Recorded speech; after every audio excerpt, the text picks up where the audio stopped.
The only person that I'm actually competing against is me from yesterday. Welcome and welcome back to Aura. Today we're diving into Dan Martell's video on the 7 things that helped him go from being broke into a multi-millionaire. Right now his net worth's listed at over $100 million. He's written the best-selling book Buy Back Your Time and has done tons of other great stuff. He's one of my favorite entrepreneurs too. So with that said, let's jump into it.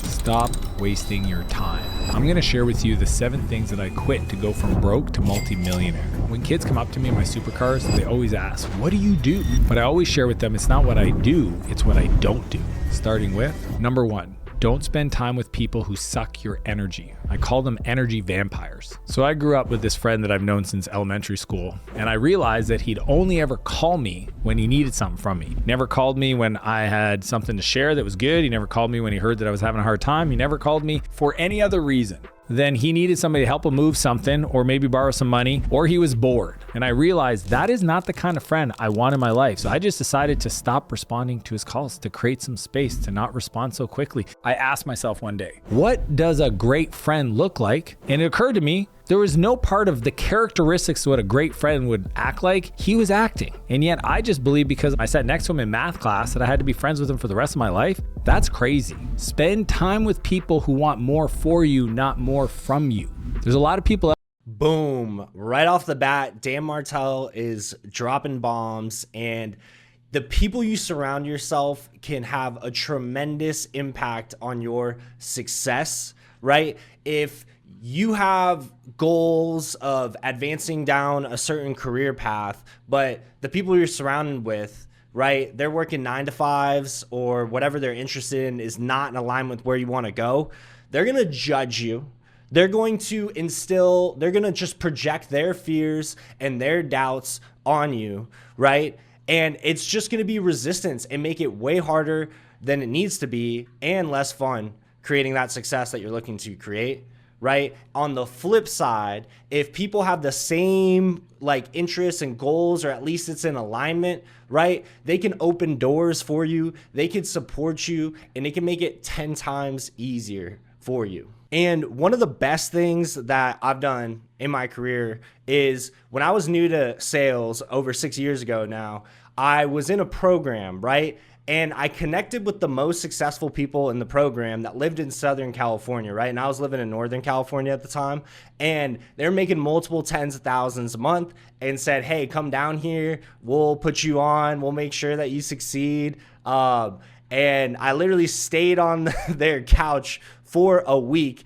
And next thing you know, I went from being brand new to sales to within a month managing a team of 4 closers with a salary, with commissions, with overrights, which basically means I got commission anytime anyone on the team made a sale, and tripled my income, right? So going from an environment where my friends thought I was weird, crazy, whatever, for trying this remote high ticket sales thing to, yeah, this is lit and we're going to help put you on so you could go straight to the top just by changing my circle, right? And even to this day, it's still helping out a ton. One of my closest friends is not only a client of our recruitment company over here at Aura, but introduced me to multiple clients right when I started my business. So instead of trying to start from scratch, he brought in all this business when Aura was brand new. And a couple ways that you could determine whether or not a friend is going to help you live your best life and do what you want to do or get in the way of that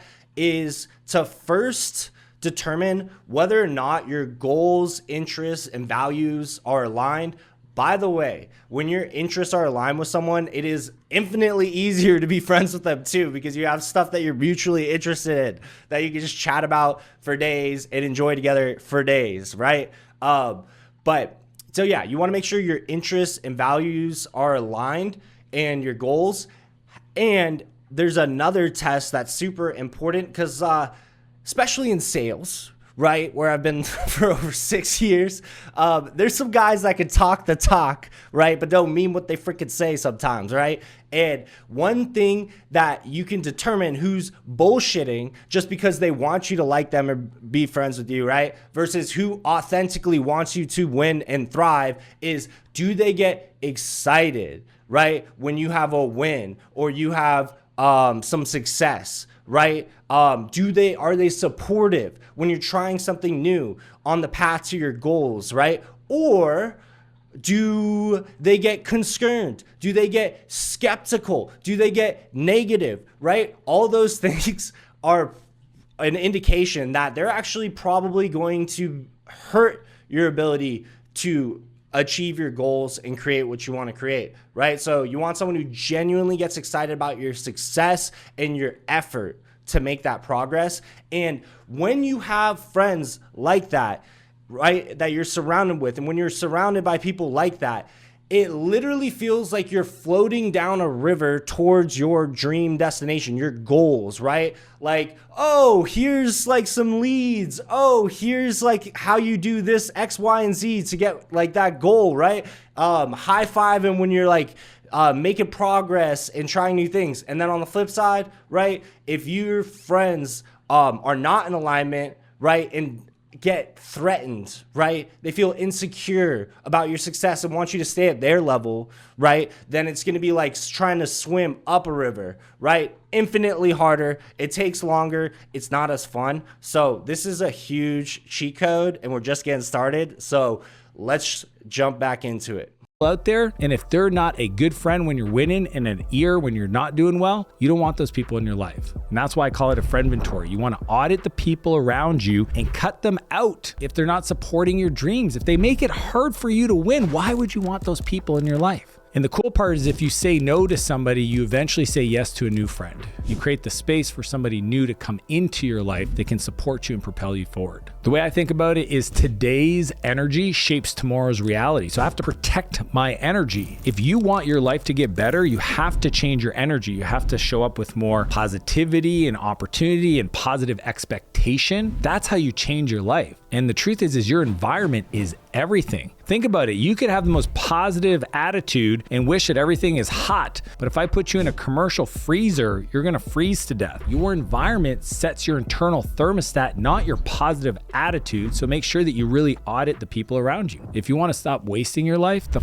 first thing you need to do is cut out everyone sucking your energy. Which brings us to number 2, which is don't ask for advice from people who haven't done what you want to do. I have these people that come up to me at the gym. They see me working out and they start to try to give me advice on how to work out. And I look at them and I'm not being rude. It's just, if I do the push-up the way you're telling me, will I look like you? Because you don't look like my trainer. My coach, Alan, looks like Superman. That guy I listen to all day long. Somebody else, I don't. Not because I'm trying to be rude, but because what if I listen to them and they don't mean to be harmful and then they cause me to get off track? So here's some of my life principles. I don't take fitness advice from a fat life coach. I don't take business advice from a business coach who has no business. I don't take parenting advice from Elon Musk. The guy's been married 3 times. He has 12 kids. He's a world-class engineer. If I was building a rocket or any company, he's the guy I want to talk to. How to be in a marriage and how to have great relationship with their kids?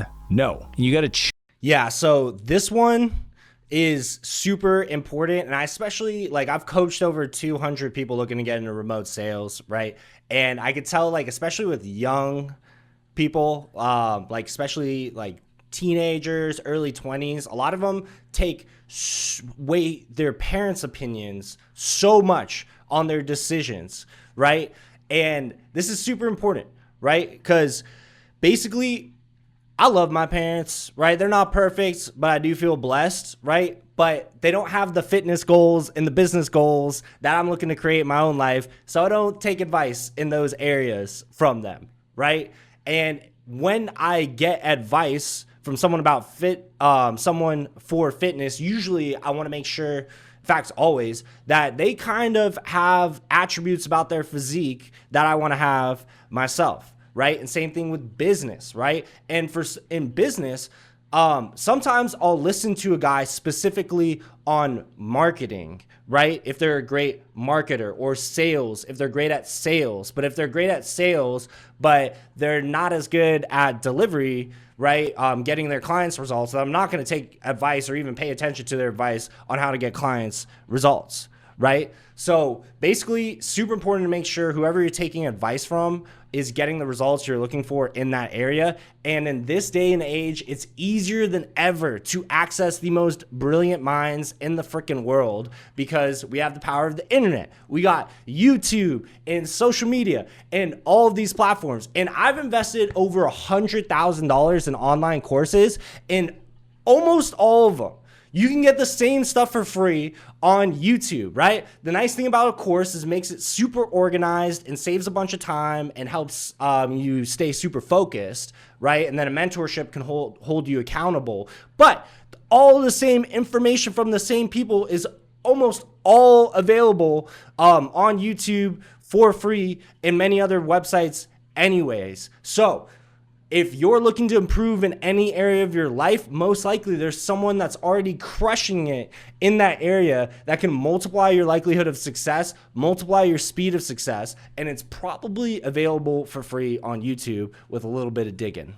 Choose. So this is where everybody makes the mistake, because they don't know anybody else. So when they have big life decisions, they usually turn to their parents. The challenge with that is the strategy is flawed, because if your parents haven't achieved the thing you want, then they're going to give you the advice that got them what they've got. And if it isn't where you want to end up, then you're just going to follow what they tell you to do to get to exactly where they're at. If you want to be an Olympic athlete, go get advice from somebody who's been to the Olympics, not the person that's a weekend warrior. Surround yourself with people who have what you want, and don't be afraid to ask them questions. Success leaves clues if you know how to ask to figure out what the clues are. Same thing goes for your friends, your coworkers, your boss. If the person hasn't done the thing that you want to do, if you don't admire the area of the life that you want results in, don't internalize their advice. Which brings us to point 3, which is don't blame anyone or anything for your situation. When I was younger, I used to blame everyone for anything, any situation that happened in my life. It was somebody else's fault. I was late for work, somebody cut me off in traffic. Didn't get the deal, it's because somebody didn't like me on the call. Nobody else was responsible for my situation. I was the person that became me. I was the one that had the call. I was the one that was driving my car. I was the one that couldn't prepare early enough to show up on time. So what I realized is that when I blamed other people, I lost the ability to control my situation. I can't control other people. I can control me. And if everything is my fault, I have control over that. Blaming other people is another way of just giving away your power. When you take... Boom. Yes. So definitely want to highlight that blaming other people is literally handing away your power. And I'm going to tie this back to Spider-Man and like the OG Spider-Man, right? And there's that famous quote, right? With great power comes great responsibility. But personally, I think this is totally backwards, right? Because from what I've found is that the more responsible you become, the more powerful you become, right? When you say like, I'm overweight because I come from an overweight family and I live in a society where the food is crap, right? And I have a slow metabolism or whatever. You're pretty much saying, I can't get fit, right? I give up on trying to get in shape, right? On the flip side, you could just say, hey, I'm freaking overweight, but I'm going to figure out what I need to do to get in shape, right? You see that, right? Take the responsibility. Now you have the power to do something about it, right? Responsibility, you take control. Imagine cooking a meal and it doesn't turn out as planned. Blaming the ingredients won't help. Instead, take responsibility as a chef. You cook the meal. You can't control what happens to you, but you can control how you respond. The ability to control your emotions, your feelings, it's the #1 predictor of success in life. If any person can easily get you on tilt, get you to react, then they control you. And you're not going to be able to manipulate the situation the way you need to get the results you want if other people can get you upset really easily. One of my favorite quotes that I heard is, we're not creatures of circumstance, we're creators of circumstance. We control the ability to shape our reality. The world isn't as it is, the world is as we are, because if our internal feelings are set right, then everything external can either feel great or feel really hard. If you want to stop wasting your life, taking ownership of everything in your life will give you power to change it. Which brings us to number 4, which is don't say yes to every opportunity that comes your way. When I started, I used to say yes to everything. I was so worried if I didn't, I would miss out on big opportunities because I didn't have a whole lot going in my life. But then what happened is I said yes to so many things that I couldn't actually get anything done. So everything I was committed to got done poorly, and then people started getting mad at me. And I realized that saying yes is easy, saying no is hard. A person that never says no, I can't trust their yes, because eventually they're gonna let me down. You don't wanna be that person. I have a buddy, he always says yes to me. And because he's always saying yes, I can't trust his yes because I'm assuming he's saying yes to everybody else, and eventually something's gonna fall through the cracks. He can't possibly do it all. Steve Jobs always said, sometimes the most productive thing you can do is to say no. Think of your responsibilities like items in a backpack. If you keep adding more items without removing anything, it becomes too heavy to carry. You only want to say yes to things that align with your goal and your vision. Saying no to a very cool opportunity today is saying yes to your dreams and your goal. If you want... Boom. Alrighty, let's stop it right there. Saying no to something that's not in alignment with what you desire is saying yes to what you really desire. Right? And a lot of people say no is the most powerful word in existence. And I don't want to get super esoteric, right? Which means like inner circle, ancient secret spirituality, right? But the Freemasons, right, have this concept of the lost word, which is like supposed to be secret until you get to the highest levels. And like 2/3 of the presidents of the United States were Freemasons, and they got ties and lots of stuff, right? Pretty powerful group. I'm not in it, right?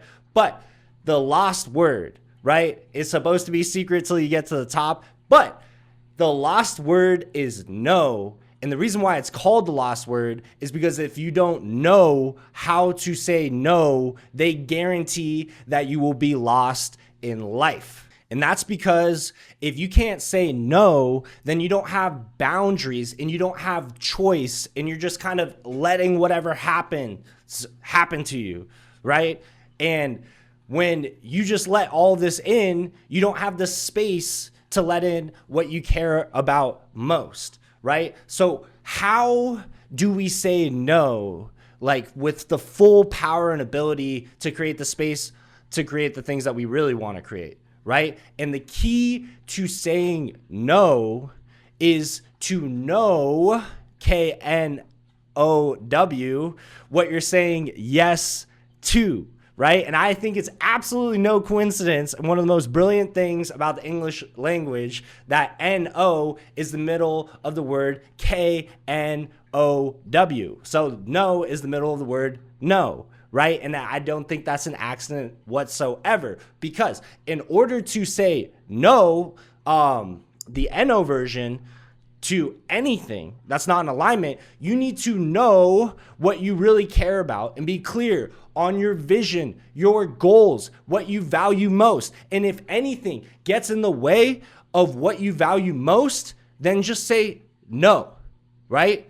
And then you're creating space and ultimately saying yes to what you care about most, right? For example, the majority of the people watching this probably want to get married, or maybe are already married, right? And given that you want to get married, you probably want to have trust, faith, confidence, connection, right, with your partner, and probably have some form of an agreement that you guys are monogamous. If you're not, whatever, it's your life. Do what you want to do. But for the example of someone who wants to be in a marriage and have that trust, faith, connection, and everything with one person, right? Essentially, to say yes to all of that with one person means that you're saying no to being in a relationship with anyone else in the world. So that means you're saying no to 8 billion people to say yes to one, right? And from what I've seen, the more successful that you become, the more opportunities that get presented to you, and the more that people want things from you, right? If you look at rich people, so many people hit them up, family members, like distant relatives, right? I knew a guy who knew a guy type of situations, trying to get something out of them, right? And the more successful you become, the better you need to become at saying no. And in fact, the better you become at saying no, the more successful you'll become as well. So once again, in order to say no properly, you need to be crystal clear on your values, right? When you are clear on what you value most, what's most important to you, it becomes easy to say no. And as you say no, you are aware that you are saying yes to your values every time you say no to anything that gets in the way of what you value. Want to win the biggest way possible and you haven't had success yet? Pick one thing and decide to do it for a decade. I call it a dedicate. Decide to go 10 years all in. Put your heads down, saying no to everything else. Be maniacal, be focused. Decide to be the tip of the spear, to become the best in the world at that thing, and trust in the process. If you want to stop wasting your life, saying no will make sure you don't spread yourself too thin.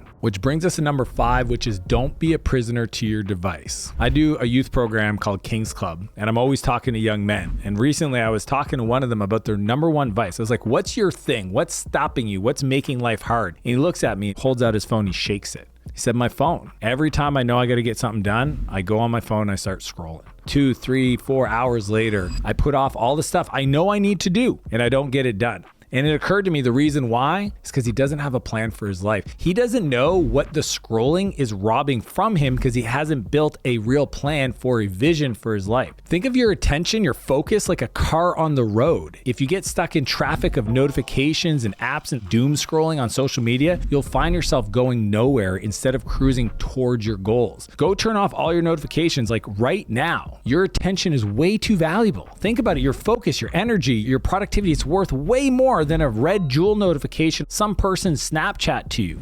Yeah, so personally, I love being in the age where we have the internet, right? We got YouTube, cell phones, AI, all this kind of stuff. Some people are scared of AI or whatever. I love all of it. And we have more opportunity than ever before. However, we have more distractions than ever before. I mean, the biggest social media companies invest billions to try to suck your attention to keep you on the platform longer so they can keep spitting ads at you to get freaking more money in their pockets from the ads and all this kind of stuff. They're literally investing on how to make it as addictive as possible, right? And the thing is when it comes to being productive, most of you all have probably experienced something called the flow state, right? Maybe you're some type of artist, or maybe you're in sales doing calls, or you're playing sports, right? But that flow state is when you have that full concentration, right? You're not overstimulated, but you're energized and you're in the zone, right? And you're just hitting everything and it feels easy, right? And sometimes you even like lose track of time, right? That's a real thing. And it's actually a learnable skill too. But according to science, it can take anywhere from 10 to 45 minutes to get into that state of hyper productivity, right? And basically, it depends on how difficult the task is that you're doing and how good you are at getting into flow state in the first place. However, if you have notifications on, right, and you're getting like a buzz in here, a call there, Bing notification, right? All these notifications, it could take you out of that freaking flow state. So instead of having like a couple hours of just crushing your projects, you can be trying to get in that state and then just go all day with like being like, dang, I was at the computer, I worked for 8 hours, right? But I really didn't get that much done, right? Well, if you're never getting into flow state, you're never going to be nearly as productive as you can be, right? And that's not even to mention how much time it's taking away, right? Not only will you not be able to reach peak productivity, but you're taking all that time away from your other goals and values. And I don't even really use any form of social media anymore except YouTube, because YouTube's where I find these videos that I react to. And it's kind of funny because I post content on different social media platforms and I don't even use them anymore. And I have a cold outreach team that finds clients through multiple platforms and I don't really use them anymore, right? But another thing I do is no notifications, right? And I also turn my phone on do not disturb. So I don't really hear phone calls. It's on vibrate technically. So if I don't know the number, they can't make my phone vibrate, right? And if I do know the number, they have to call twice just for my phone to vibrate, right? If it's someone that's already in my contacts. So not only will that free up your time, it will also free your attention. By the way, science has also shown that one of the biggest factors for stress is feeling like you have too many things going on, right? So it's going to lower your stress, help you focus, and help you get into that flow state so you can get multiple times more done in a unit of time, and you're going to get all that time back all at the same time. Truth is, if you're addicted to your phone, your life's just not that interesting. Go make it interesting. Go create big plans. Go have a vision for your life that pulls you forward, that scrolling on social media isn't even an option because you're too excited to go create the thing that you see yourself doing in 5 years. Just have more fun things scheduled in your calendar. And if you're really having a hard time, schedule them with other people. If you are committed to go to the gym with your buddy, I guarantee you're not going to miss going to the gym. If it's just you, you'll probably skip out just because you want to scroll on social media. Turning off all notification is the simplest and most effective way to stop wasting your life. Which brings us to number 6, which is don't read books, study them. When I started reading, I was so hungry to read books and to get them off my to-do list because people were giving me, you got to read this, you got to read this, you got to read this, that I would just speed read these books. I didn't write anything down. I didn't highlight anything. I didn't make comments or anything. I was just reading to have read. And then it occurred to me that the real value from a book is not the information, it's the application. It's actually executing the things that you're learning. So I started to develop this muscle, the JFDI muscle, just effing do it, which is as soon as I read something actionable in the book, I took action. Even better than that was start to teach other people around me what I was learning. Why? In reading, knowing I'm going to teach, I read completely different. Oftentimes, we already know what we should have done. We've read that book, but did you do the things in the book? So my recommendation is figure out where you're stuck in life and only read books that can help you unlock the next skill you have to acquire, the belief around the world, or implement a habit in your life that'll get you incredible results. I call it just in time, not just in case. You can recommend a book to me, I'll buy it. It'll probably sit there until I have the need and I go, oh yeah, somebody recommended a book on that topic, and then I'll go study it. Same goes for all my information, my YouTube videos, my podcasts, resources, courses I buy. I queue them up and I study them when I have the problem, not just because I bought it. Most people read or consume courses or hire a coach just so they can feel good about themselves because the easiest decision is to spend money. I call it shelf help. You're just consuming knowledge to put on a shelf to have a badge that you can tell people, I read that book, but are you doing? That shelf help bar is hilarious, but this is the reason why some of the smartest people on the planet are broke and die single, even though they dream about falling in love or whatever, or there's like have a super high IQ, but they can't get in freaking shape, right? That's because knowledge is not power, right? Knowledge applied is power, which I like to call wisdom, right? To me, wisdom is the combination of knowledge and action, right? Knowledge does not matter unless you do something with it, right? So that's why there's these professors that are experts in astrophysics or like the most difficult things to learn on the planet, but they die broke, alone, and out of shape, right? It's because they can learn all of these things, but if they don't do anything with it, then it's not really useful, right? Read that book, but are you doing what's in the book? If the answer is no, stop, study, execute. So if you want to stop wasting your life, take action on the things you learn instantly. Which brings us to number 7, which is don't compare yourself to anyone but yourself. I used to compare myself to people my age, people in my city, people that were more successful than me. And honestly, all it did is made me depressed. I was worried, I was behind, I wasn't moving fast enough, I didn't think big enough, I wasn't that impressive, nobody should take the time to talk to me. And then it occurred to me one day that the only person that I'm actually competing against is me from yesterday, me from last year. Because over time, I'm not anybody else. I don't have their brain, I don't have their body, I don't have their relationships, I don't have their environment, their situation. But guess what? They don't have mine. And the only thing I can do is take who I am and ask myself honestly, am I getting better? Am I focused on the things that I can control? And if I can get 1% better every day, that compounds like mad over a year,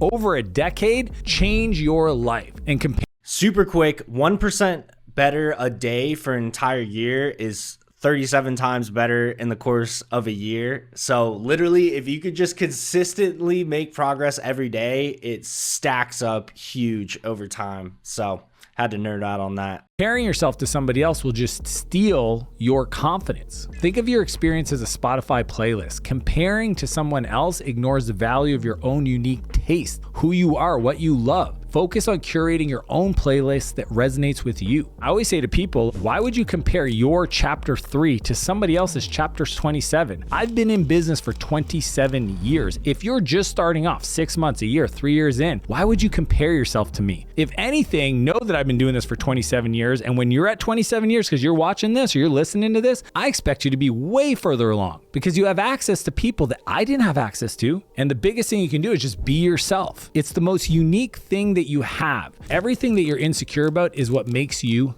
you. You may not like the sound of your voice, the way your nose is shaped, the way your ears are shaped. You might think that you're not very smart, but I'm telling you, if you lean into it, that's what makes you you. It's what makes you memorable. Trying to pretend that's not who you are or trying to compare yourself to somebody else or be somebody else is just going to steal all the potential of you standing out in this world. And we live in a world where you want to be unique, you want to be authentic, so take advantage of it. Those are 7 things I quit to not waste my life. But if you want to learn the 40 brutal. Alrighty, so that was a stacked video of the 7 things that Dan Martell quit in order to go from broke to millionaire, and I hope you got a ton of value out of it. And if you did, we actually have a whole playlist highlighting the top advice for success from the most successful people in the world, right? Including entrepreneurs, but also we're a sales recruitment company, so we have a ton of sales content too. And since we're a recruiting company, by the way, we recruit 100% free for sales reps. We have a job board of proven opportunities currently hiring right now. We never charge sales reps ever. And we make free introductions to business owners of proven sales reps. And we make free introductions to business owners of proven sales reps. And you only pay if you decide that you found the fit that you're looking for. And we guarantee that not only will they perform, but there'll be a culture fit as well. Appreciate y'all. Hope you got a ton of value out of this. And let's run it up.